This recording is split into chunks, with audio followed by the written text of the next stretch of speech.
Hello, paring ganito. Pulso, Zach Tabudlo. Yan ay tuturo ko sa inyo. Napakadali lang. Ang ituturo ko lang ay dalawang patterns na pag-aaralan mo. So, yun lang. Ganun lang kaikli ang video na ito. Okay?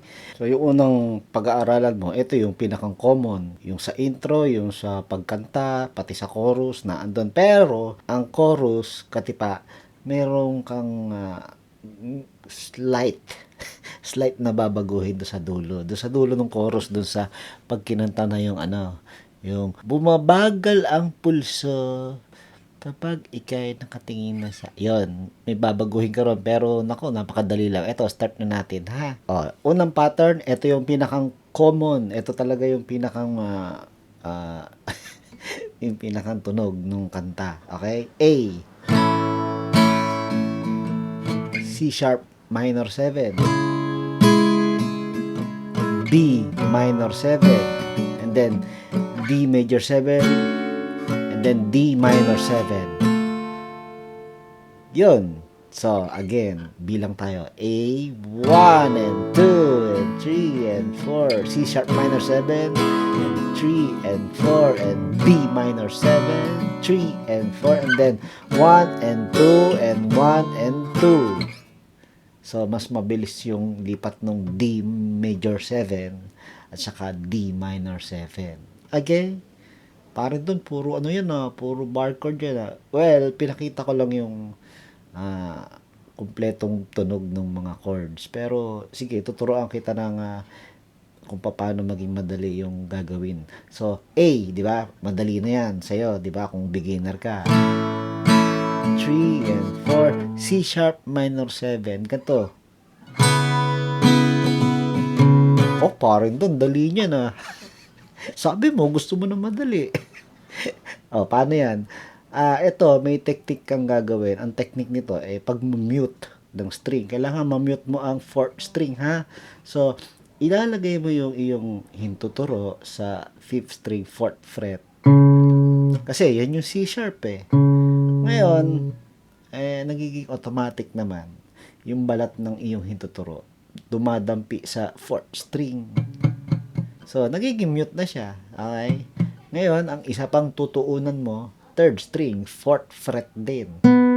Yun lang.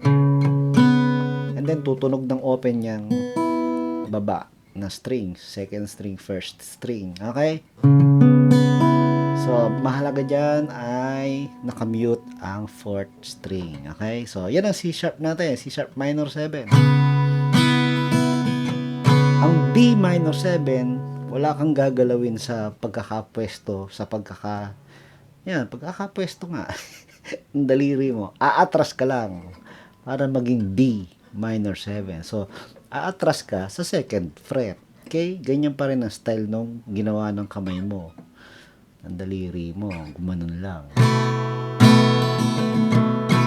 Okay? And then, ano susunod? D major 7. So, pwedeng ganito, yung ditong madali na D major 7.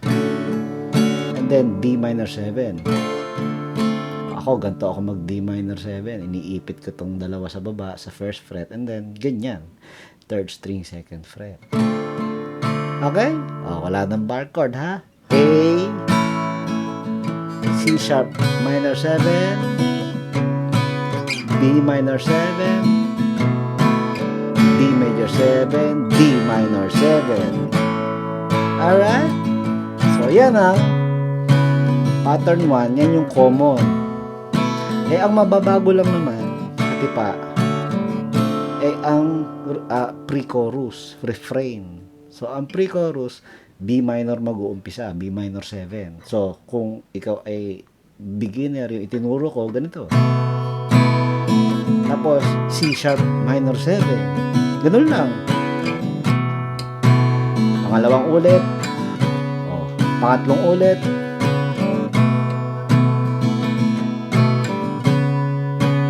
Tapos, B minor 7. Tapos, E. Okay?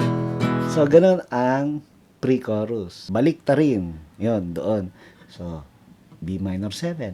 Baliktarin mo man ang mundo. Ikaw talaga ang aking gusto. pasensyahan mo kung ganito ako. Ikaw na lang ang nakikita sa pasilyo. E, 2 and 3 and 4. Oh, chorus na to. Okay? Ganun.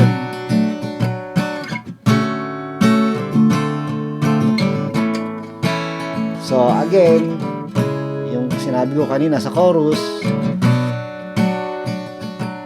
ay biglang mag-iiba yung dulo. Pero yun din yung chords.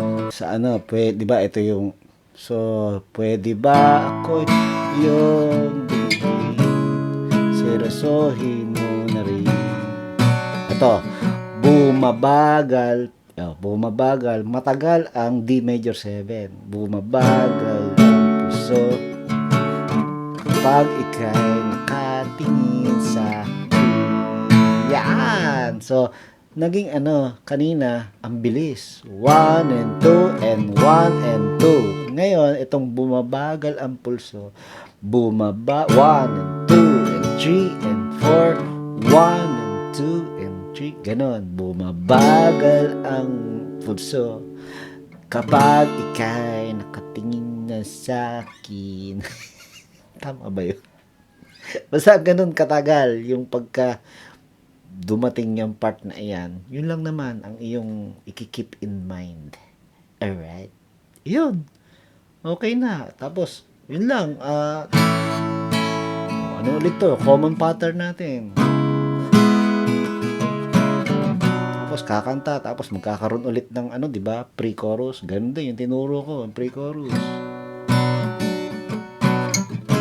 Ganyan.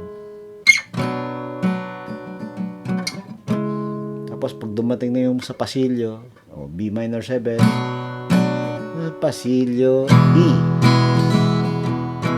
Ang dami-raming tao sa paligid, hindi kong pansin, dumadagdag pa sa isipin.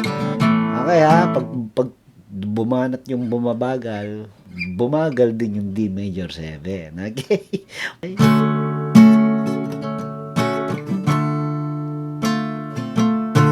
Tapos, nagkaroon siya ng parang interlude. Gagayahin mo ay pre-chorus. Oo. Yung pre-chorus, gagayahin mo lang. And then, ayos na. Pinakang huli nito fade out, diba? Gagawin mo lang yung common pattern. Nagko-chorus, kumakanta. Yun. Pag natapos na yung, diba?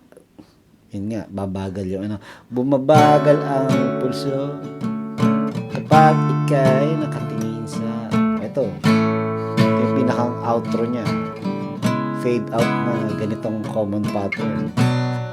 Alright? Bahala ka na paano tapusin, diba?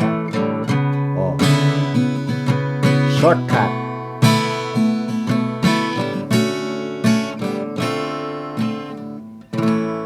Ganun.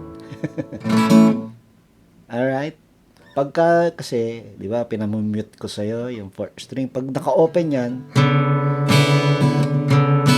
di ba, sintonado. Ganun. That's why.